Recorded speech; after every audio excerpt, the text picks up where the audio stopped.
Bueno, pues buenos días. Antes de nada, darle las gracias a Laura Mas Cuesta por participar en las charlas doctorales. Además, que esta charla es especial porque el colofón al inicio de las vacaciones, ¿no? Entonces, sé que es un trabajo extra a esta altura, tener que preparar la presentación, exponer, etcétera, y se lo quiero agradecer. Nada, adelante. Vale, bueno, pues gracias a ti, Pedro, por haberme invitado a participar, que estoy muy contenta de poder compartir con todas y con todos una parte del trabajillo que estamos haciendo en el grupo. Voy a compartir y ahora me decís, porfa, si se ve bien. Se ve, ¿no? Sí. Vale, voy a ver si os puedo colocar en otra parte de la pantalla. A ver, así.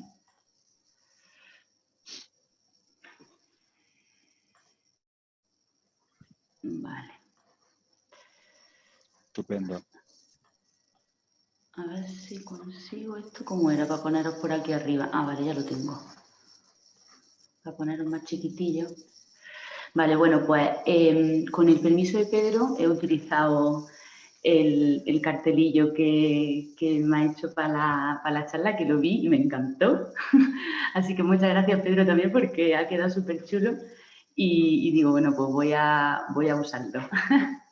Y bueno, yo en principio lo que había pensado, espero tampoco no extenderme mucho, ¿vale? Porque al final esto, si suelto aquí un rollo, es un poco aburrido. Y os invito, si tenéis alguna pregunta mientras que yo hablo, hay alguna cosa que no dejo claro, o hablo demasiado rápido, lo que sea, pues que sin problema, ¿vale? Lo más interesante yo creo que es que pues, si surge alguna inquietud, pues que se vaya comentando y al final pues que sea algo que podamos compartir, ¿no? Mi idea cuando pensé en hacer la charlica era pues contaros un poquito qué es lo que hacemos en nuestro laboratorio, ¿vale? En el grupo y en el proyecto que hemos estado llevando a cabo hasta ahora. Y ya pues a partir de ahí, pues contaros un poco unos datos que tenemos ahora, que bueno, que hemos hecho un manuscrito y lo tenemos en revisión, pues para que entendáis un poquito también el contexto de toda la investigación que estamos llevando a cabo y un poco pues los resultados alguna parte de los resultados que estamos sacando, ¿vale? Entonces, bueno, yo pertenezco al grupo de aprendizaje, emoción y decisión y el proyecto en el que estoy participando desde que empecé a hacer la tesis, pues es el proyecto ERPAD, ¿vale? Que bueno, las iniciales significan las estrategias psicológicas para reducir la pandemia de los accidentes de tráfico y ahora, bueno, antes la palabra pandemia se podía utilizar perfectamente, pero ahora cada vez que la dices pues ya hace alusión a algo muy concreto, entonces ya hemos dejado de usarla. Pero bueno, el investigador principal es Andrés Catena y él y Antonio Cándido son mis directores de tesis. Entonces, bueno, eso ya te lo he comentado antes, Pedro, pero antes de contaros de qué va el proyecto, deciros que realmente los principales precursores de este trabajo han sido Andrés y Sabina, que leyó la tesis el año pasado. Entonces, bueno, es gracias a ellos a los que ha sido posible que esto pueda llevarse a cabo y yo realmente pues me incorporé en su momento y cogí como un poco el relevo, ¿no? Pero sin el trabajo de ellos no hubiera sido posible sacar todos los datos que hemos sacado. Entonces, bueno, este proyecto lleva activo desde el año 2016. Hola, Marta.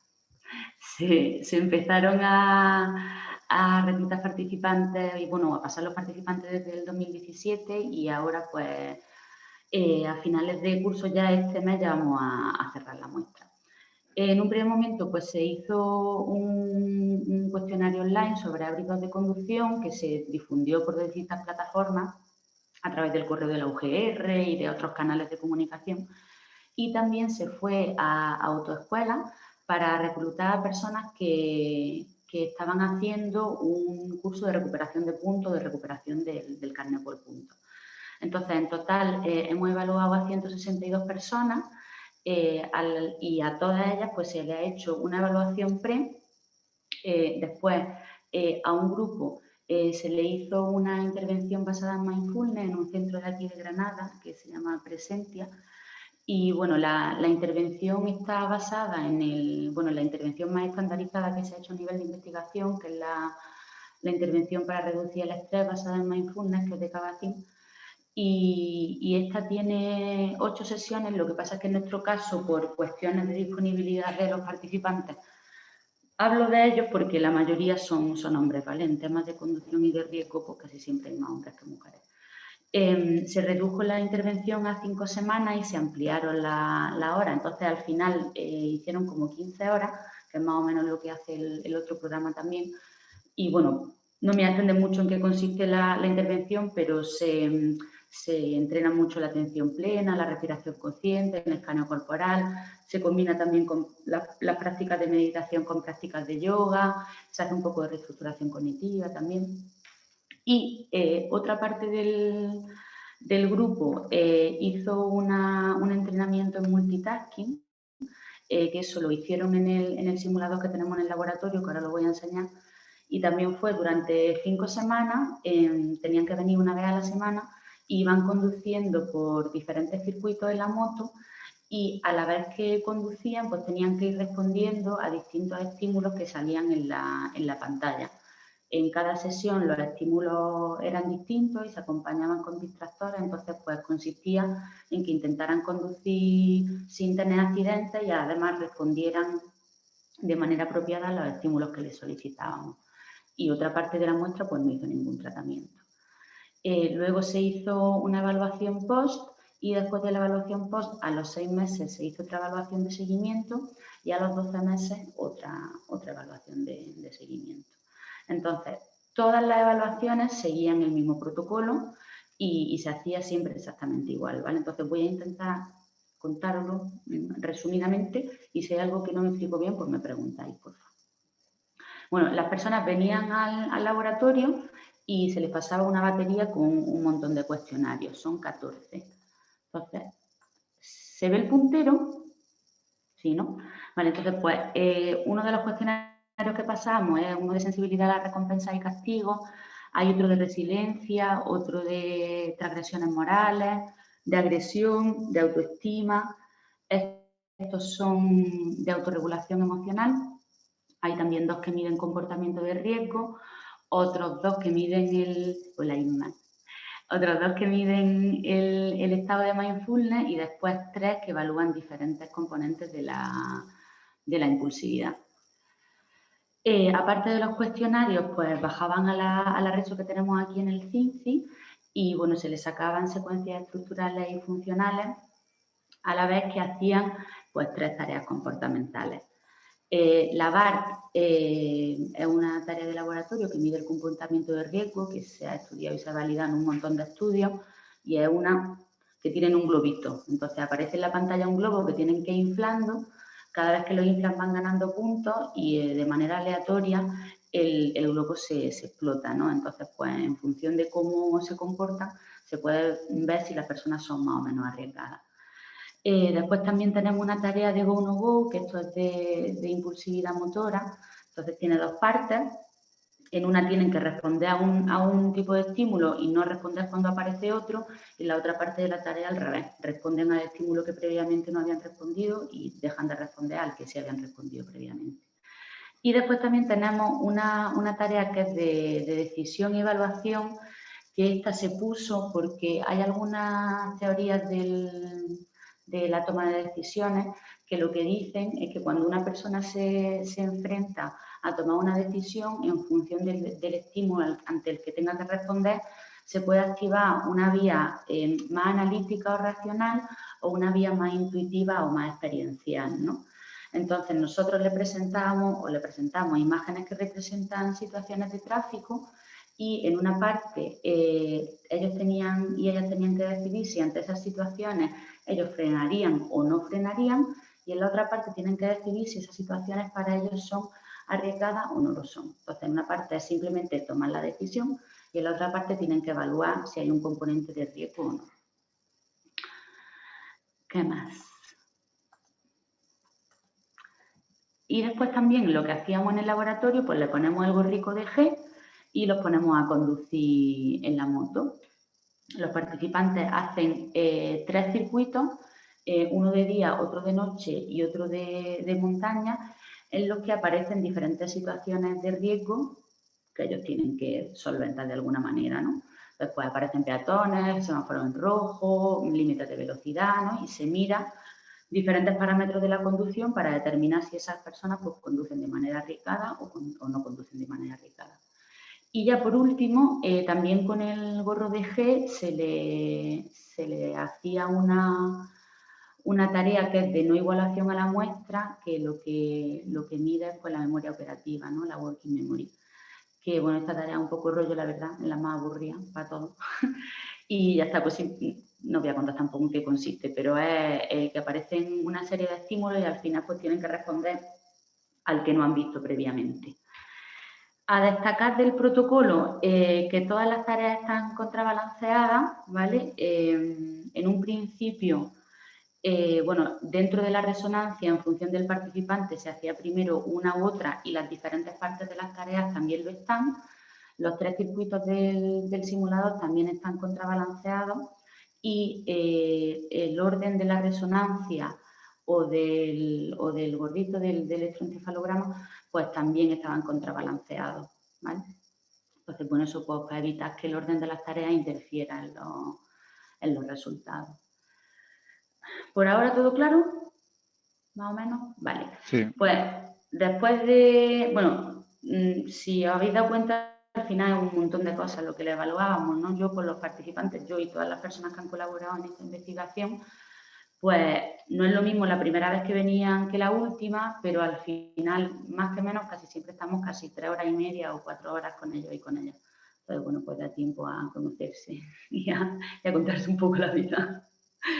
Y bueno, de todo lo que hemos hecho, yo he sacado que para el artículo que tenemos ahora en revisión, pues bueno, este es el simulador, ¿vale? Que voy a sacar una fotillo para que esto así como lo más original que tenemos, porque el resto de cosas, pues, casi todo el mundo las puede conocer, pero este es el simulador de moto, que, bueno, tiene todos los elementos de un ciclomotor, las imágenes o los circuitos se proyectan en el proyecto ese y casi siempre se hacen, bueno, casi siempre no, siempre conducen la moto en modo automático, no tienen marcha ni nada, pero tienen claxon, tienen frenos, tienen intermitentes, tienen acelerador, después los rectangulitos estos que se ven aquí son los retrovisores y también tienen un botoncito donde pueden ver los laterales, ¿no? Porque lo tenemos en un espacio bidimensional.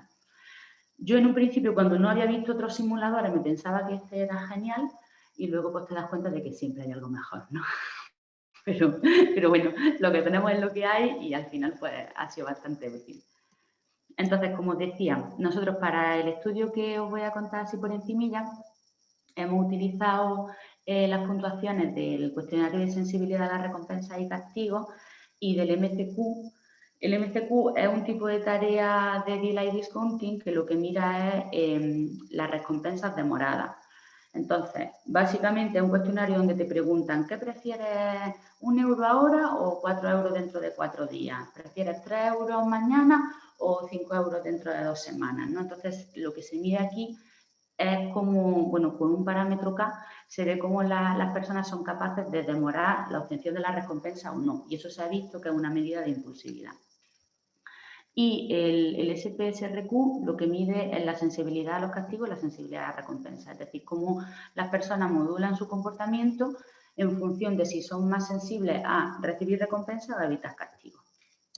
Y aparte de eso, pues hemos cogido las secuencias estructurales de las imágenes de la RESO de los participantes.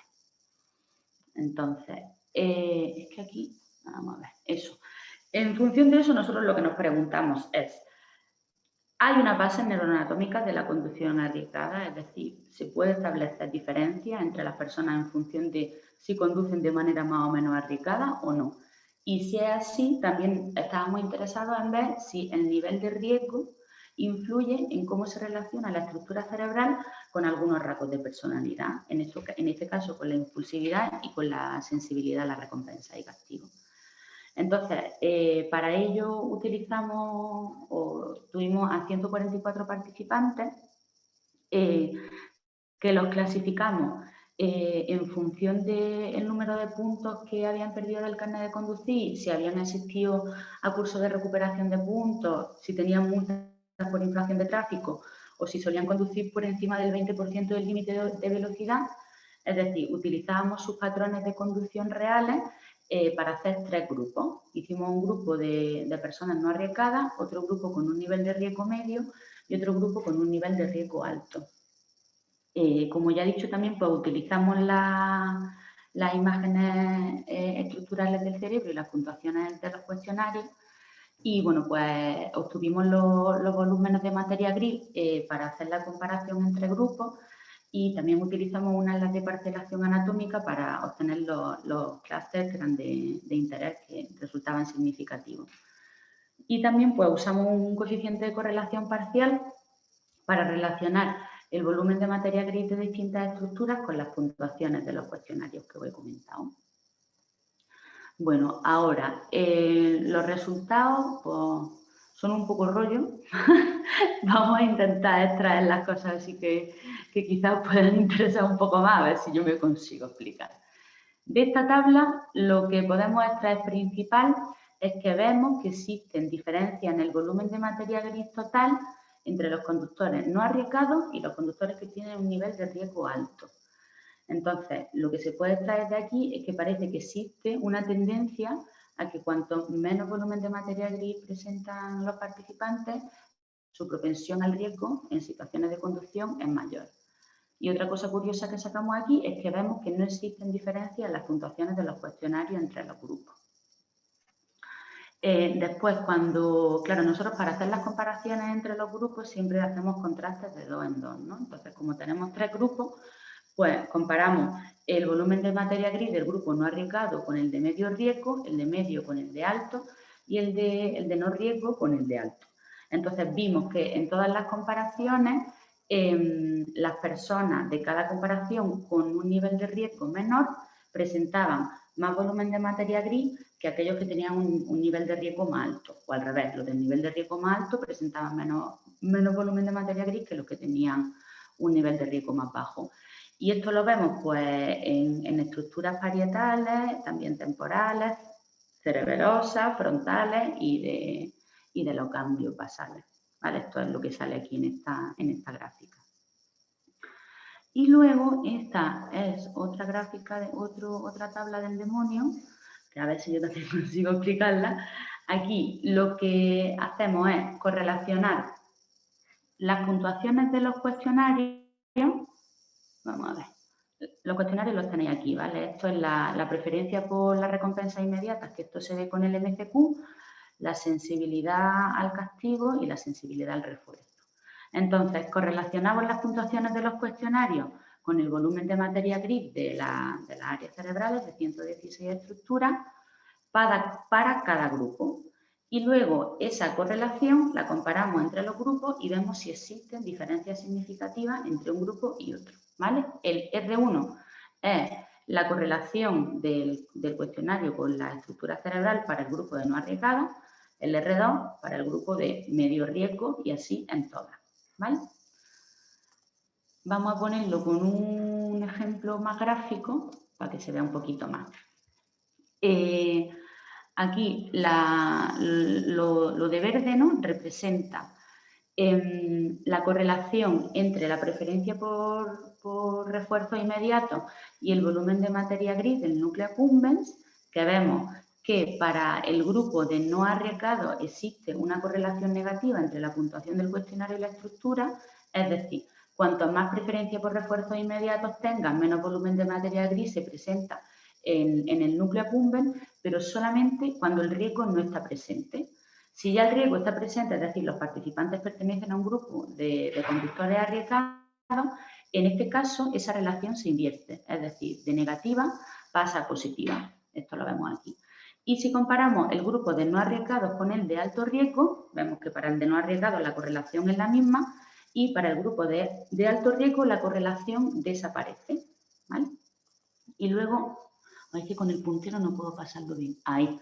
Y luego, pues con la corteza orbitofrontal pasa pues, algo más o menos parecido. Cuando el riesgo no está presente, existe una relación negativa entre las puntuaciones del cuestionario y el volumen de materia gris, pero cuando el riesgo está presente, ya sea a nivel medio o alto, esa relación pues deja de existir, ¿vale? ¿Esto queda más o menos claro? Vale. Entonces, nuestros resultados principales, ¿cuáles podrían ser? Pues lo que observamos es que parece que el volumen de materia gris cerebral varía en función de la propensión al riesgo, encontrando que existe un volumen de materia gris más reducido y esto se relaciona con una mayor tendencia al riesgo. Y este hallazgo lo encontramos tanto cuando hablamos de volúmenes totales de materia gris, cuando especificamos en diferentes áreas cerebrales de la corteza frontotemporal, parietal, límbica y cerebelosa. Y además, también lo que vemos es que las relaciones entre los diferentes rasgos de personalidad y el volumen de materia gris cerebral varían en función de la tendencia al riesgo. Es decir, los individuos que son arriesgados a nivel de conducción muestran en general correlaciones absolutas más bajas que aquellos individuos que no son arriesgados. Es decir, parece que el nivel de riesgo determina o influencia en cómo se relacionan los rasgos de personalidad con el volumen de materia gris cerebral, ¿vale? Y bueno, estos resultados también son muy bonitos, pero esto, ¿qué significa, no? Nosotros lo que hemos visto en función de la literatura y de estudios previos que se han hecho es que las estructuras donde nosotros encontramos que los conductores arriesgados presentan menos volumen de materia gris forman parte de la red de control cognitivo y de la red de procesamiento de incentivos.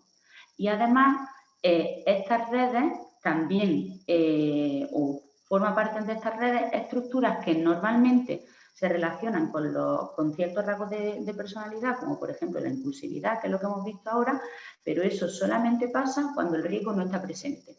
Si el riesgo está presente, esa relación no existe. Lo que nos damos cuenta, en función de estudios previos, es que en la red de control cognitivo y de procesamiento de incentivos de recompensa cerebral actúan como un sistema neurobiológico dual, es decir, parece que son redes independientes, pero realmente interaccionan una con otra para modular el proceso de toma de decisiones. Bueno, la red de control cognitivo, por lo que se encarga pues, de modular la influencia del sistema de recompensa, monitoriza el conflicto, inhibe conductas prepotentes y el sistema de recompensa pues, lo que hace es buscar estímulos que resulten reforzantes, ¿no? Entonces, nosotros lo que decimos es que en los conductores arriesgados existe una alteración a nivel de estructura cerebral en los sistemas que están encargados de procesar la recompensa, de controlar el comportamiento y de modular la conducta, ¿no? Entonces, esto parece que se podría traducir en un procesamiento desadaptativo de la información y en una toma de decisiones disfuncional que al final llevaría a una conducta más arriesgada. Y ya está. Eso es todo lo que tengo que contar. Muy bien. No sé si me he extendido mucho o lo he hecho muy rápido. Yo lo he visto todo clarísimo y ¿Sí? muy bien. Vale, pues dejo de compartir y ya está. Si tenéis, hoy mira, Antonio también, Tania. Pues nada, vamos a empezar con el turno de preguntas y Antonio, ya que has escrito en el chat, pues formula la pregunta en voz alta. Eso es, perdón. Pero es una tontería, creo, pero bueno, que no sé qué va antes, el huevo o la gallina. Eso es de no tengo materia gris, por eso tengo más riesgo, o soy más arriesgado y eso hace. ¿Sabes lo que te quiero decir? Sí, eso no se puede saber porque realmente con estudios de materia gris o de estructura cerebral nunca se pueden hacer inferencias causales. Es decir, nosotros no podemos decir, no, es que antes tenía menos materia gris y por eso es arriesgado. Realmente eso se ha visto que siempre hay una modulación bidireccional entre conducta y cerebro. Entonces, yo creo que las dos cosas interaccionan y al final se van automodulando la una a la otra. Entonces, creo que eso no, me parece muy arriesgado el decir, no, es que porque tienen el cerebro aplastado, así hablando mal y tonto, no. Sino que hay muchas cosas que determinan, entonces se influyen mutuamente, creo yo. Laura, ¿y no podréis saber, ya que hacéis ese seguimiento a los 6 meses, a los 12 meses, no podríais conocer una respuesta más o menos aproximada a la pregunta que hace Antonio? No sé si le pasé otra vez los cuestionarios o no. No te he escuchado bien, repítemelo, porfa, espérate, que voy a subir. Vale. Nada, que siguiendo la pregunta que hace Antonio, como hacía un seguimiento a los 6 meses y a los 12 meses, a lo mejor sí, no sé si después pasáis también los cuestionarios. Sí, Vale, no todo. sé si ahí de alguna forma sí se podría establecer algún link causal, ¿no? Claro, A mejor intervención. al hacer un estudio longitudinal, lo que sí podemos saber es sobre todo si la intervención que nosotros estamos haciendo, que hicimos en su momento, si tiene una influencia directa sobre pues, ciertas cuestiones. Entonces, eso, el estudio de Xavi sí que se vio que la intervención en mindfulness, que eso, bueno, pues ya os lo contaré en otro momento si queréis, porque realmente mejora los patrones de conducción y hace que las personas tengan menos accidentes. Y el artículo que estamos haciendo ahora, también vemos que tras la intervención en mindfulness se produce una alteración en el núcleo caudado. Entonces, pues ahí cuando tú ya haces un prepost, pues ya sí puedes decir que es un factor que puede estar causando. Pero mientras que estás mirando simplemente el cerebro y ya está, pues poco más. Simplemente es correlacional y ya está. Yo tengo una pregunta con eso que estabais hablando. No sé si sabes si hay estudios que hayan mirado el tema de la materia gris en adolescentes, por ejemplo. Son personas más arriesgadas por el momento en el que están, etcétera. Mira, el tema de los adolescentes y la materia gris es un poco complejo, porque claro, yo cuando estaba buscando los papers también para justificar todo esto, pues es verdad que cuando tú comparas estudios de adolescentes o de personas adultas, la plasticidad neuronal pues una cosa que siempre se tiene que tener en cuenta. Entonces, tú no puedes decir que por el hecho de que un adolescente tenga más o menos materia gris quiere decir que tiene estructura alterada o no, porque eso puede ser simplemente un propio proceso del desarrollo, ¿no? Y del crecimiento. Entonces, cuando tú estás justificando algo y lo estás utilizando con estudios adolescentes, eso siempre se tiene que decir, ¿no? Que en adolescentes se ha encontrado esto y en adultos se encuentra esto. Porque muchas veces puede ser que, aunque encuentres resultados similares, no puedan tener la misma interpretación, porque en niños muy jóvenes, incluso hasta los 20 y pico años, la plasticidad neural pues sigue estando ahí y hay mucha poda de todo. Pero sí se han hecho, estudios de conducción con adolescentes sí se han hecho. Yo tenía una pregunta parecida a lo que te estaba preguntando Marta, pero diferente. Mi pregunta es si hay algo que está intrínsecamente relacionado con la conducción o es impulsividad, ¿vale? Impulsividad o falta de regulación emocional que se podría dar también en consumidores de sustancias. Sí. O sea, lo que te digo, que no sé si es intrínseco lo que tú qué opines. Hombre, claro, deberías de comparar diferentes tipos de población con diferentes tipos de o patología o de tendencia o lo que sea, ¿no? A ver, lo que se ha visto cuando se estudia el riesgo, es que el riesgo es una cosa bastante compleja y un poco rara, porque el riesgo no es una cosa unitaria. Entonces, el cuestionario que más evalúa eso, que es el Doppler, el riesgo lo catalogan por área. Entonces, puede haber una persona que sea arriesgada, por ejemplo, a nivel monetario, ¿no?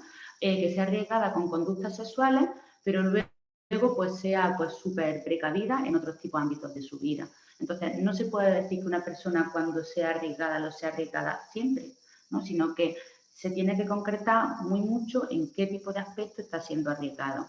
También es verdad que cuando, o sea, yo ahí no te puedo comentar mucho porque a nivel de dependencia de sustancias no conozco mucho, ¿no? Eso Inma con el juego y esas cosas sí que sabe más.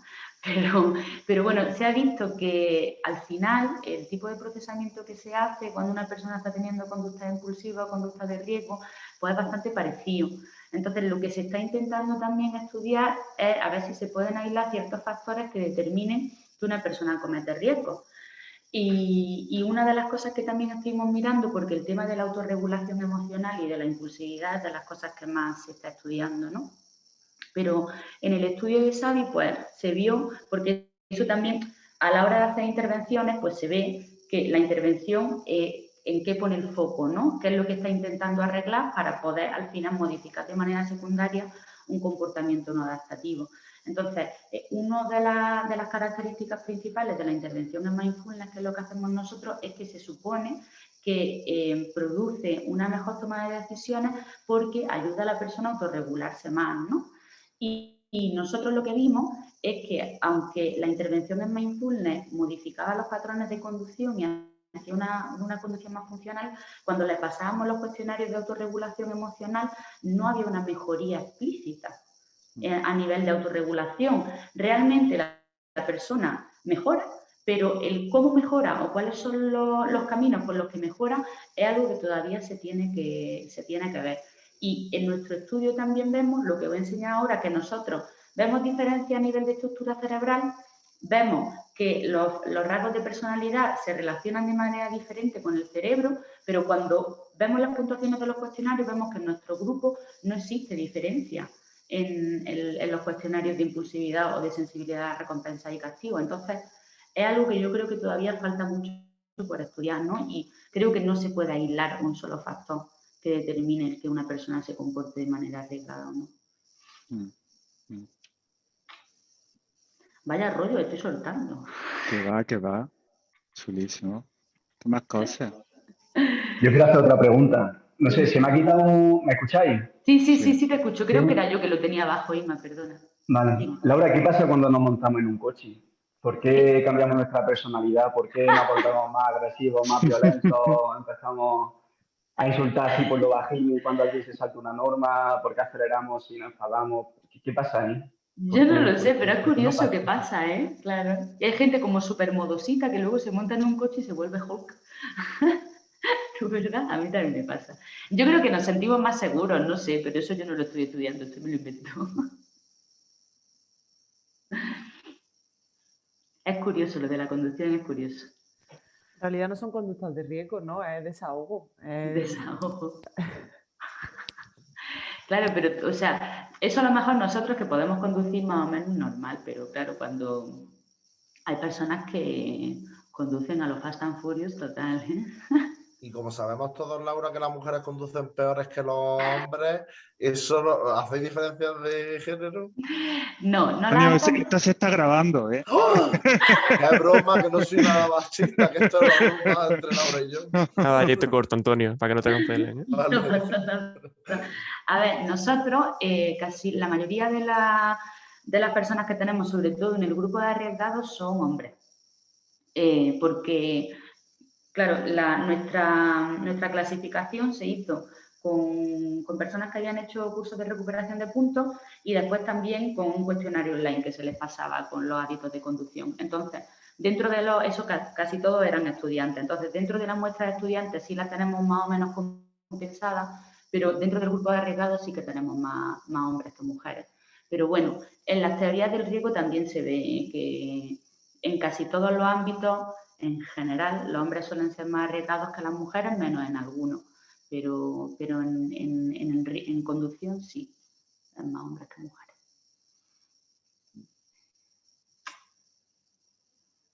Ya no me hagáis hablar más, que tengo la boca seca. ¿Más cosillas?